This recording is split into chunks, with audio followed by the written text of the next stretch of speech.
Hi guys, welcome back. Today we put up two contenders against each other. We've got the Red Komodo versus the Sony FX6. And don't forget to keep watching till the end because I've got a surprise camera to throw into the mix to see what you think. And it's a camera I'm very excited to use. Let's see how they do.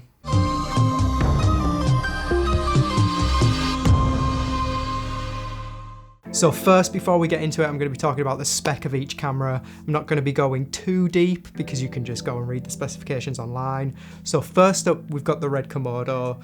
Now that's a super 35mm camera, shoots in 6K, shoots in RAW, and then you can also go to ProRes. Frame rates, it's up to 40 frames a second at 6K.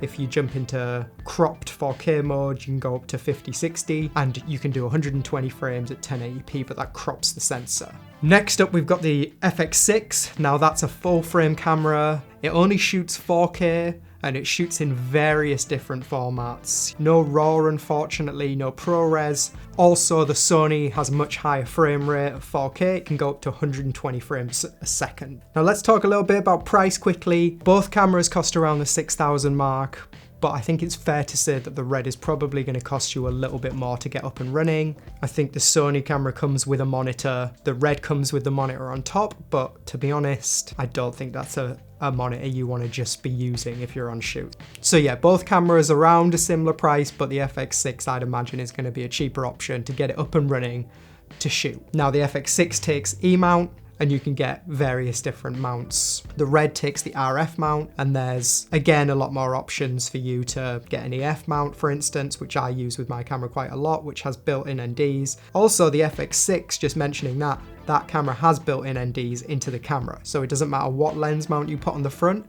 it's going to have internal NDs. The thing I like about the FX6, the camera has a lot of functionality built into the body, and what I mean by that is it's got a lot of buttons. You know, you don't really need to be going into menus and changing things too much with the FX6, and I really like that as a camera. That was one of the things I liked about the Ursa Mini Pro, is they built a lot of the buttons onto the outside of the body, and that's great because, you know, if you're trying to do things quickly on shoot, then it makes sense to be able to toggle a switch rather than having to go into a menu. And that's one of the weaknesses I think of the Komodo, is that there are literally no buttons on the outside of this camera. There's a couple, but there's not many. But the FX6 is quite a nice camera to hold, I would say. It's not too heavy. You can kind of tuck it under your arm. You've got that little EVF. I like my Red Komodo more and how it's built. But then, you know, I'm going to be biased because the Red Komodo is mine and I rigged it out how I wanted it. I was using the FX6, how Stu, the cameraman who shot all of this, shout out to Stu, who shot all the BTS, he's got it rigged up for him, you know, and so on. And that's always going to be the way. When you're a camera operator, you're going to rig it up how you want it. Now, on the timeline, I think if you look at these cameras side by side, it's similar in terms of the Lumix, I think, how the Sony, the FX6 has a nicer color fresh out the camera. But I found when I was grading these clips, I definitely edged towards the Komodo in terms of I feel like the highlight roll off was just a bit nicer on the Komodo than the FX6. It's tough because we're putting up a camera that's shooting RAW against a camera that isn't shooting RAW. You kind of have to take into consideration the data and the size, the file sizes that you're recording, because the Red is recording much more data, it's recording a much higher file size, and depending on the kind of work you do depends on whether or not you can store all that data.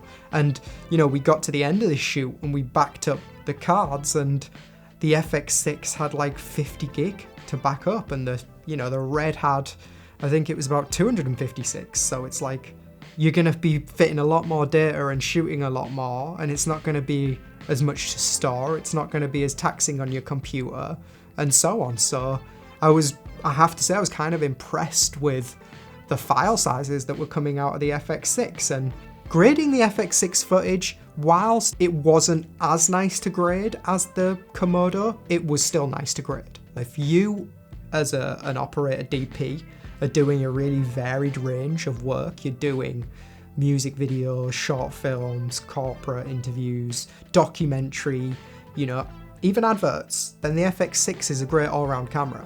And, you know, a good friend of mine, Films by AW, He's used the FX6 when he's hired in DPs on ads, and beautiful ads, you know. The Red is probably more of a specialist use camera. You know, if you were shooting documentary where you had a ton of footage and you were shooting hours and hours and hours, yes, you can switch to ProRes and you can shoot 1080p, and that is going to save you a lot of data, but it's probably not as versatile as like the FX6. If I just had the money and I could just have a room of cameras, there are going to be jobs that I just wouldn't be reaching for the Komodo for. I would be reaching for the FX6. And likewise, when it comes to certain jobs, there are jobs that I'm going to be reaching for the Komodo and not for the FX6. It's a camera for every scenario rather than a camera that I'm going to pick for all scenarios. Let's talk just briefly, even though it wouldn't have mattered on this shoot because we were using manual focus lenses, but the FX6 and the Sony cameras, obviously a lot of them have autofocus built in. And that's a really handy feature, you know, because to some people that's going to be a big reason to buy a camera. And that's another thing we should talk about. You know, this is a test to see what the image looks like, but there'll be a lot more factors that go into whether you buy one of these cameras than what you see in this footage that we've shot. Because, you know, they have very different features, you use them in very different ways. And yeah, there's a lot of reasons that you might want to buy a camera depending on the kind of work you do. So this is more of just a side-by-side comparison. This is how one looks, this is how the other. Let's also mention dynamic range. Very, very close, the two cameras. The FX6 has 15 stops of dynamic range. The Komodo has 16 stops. Also, I'm going to throw in another camera to the mix, and this is the surprise camera I talked about earlier, and it's the Kinfinity large format camera. Going to be a video coming out on this next week, so stay tuned. This is a camera that I've had a lot of fun using, and it's my first time using a Kinfinity camera, and I have to say I'm really impressed by the image. There's a lot to like about this camera, and I'm really excited to show you guys some of the footage that I've been shooting. Here is a couple of extra clips just to show you side by sides. Again, another full frame camera. I just want to give a shout out as well to everyone that helped on the shoot. If you want to see the full Kinfinity versus Komodo video, head on over to Films by AW to check out his comparison video. The models, Maddie and Drew, thank you guys so much. Check them out. I've got a link to their profiles, and also the links are in the video, so check them out. So that about wraps up the video, guys. I hope you've enjoyed it. I hope that you've, you know, let me know what you think in the comments. Interested to get your thoughts on the side-by-side comparison. Did grade some of the images. Let me know what you think of the graded stuff. Really intrigued to just hear what you guys think. A lot of the time it's preference of what you prefer, and also how much you're willing to work with the image as well. Like, if you're a person that shoots and you don't really grade a lot, then you're probably going to be leaning towards the FX6. But if you really like to get into the nitty-gritty of the grade and push that footage, then maybe the Komodo is something that you're a bit more interested in. But yeah, thank you so much for watching, guys. Those subscribers are going up gradually. They're getting there though, so thank you. Don't forget to like and subscribe. Got some really exciting videos. Next week, the Kinfinity video, that's going to be a real good one. I had this thing rigged up on the gimbal and everything. So come back next week, check that one out. And thanks for watching, guys. Catch you next time.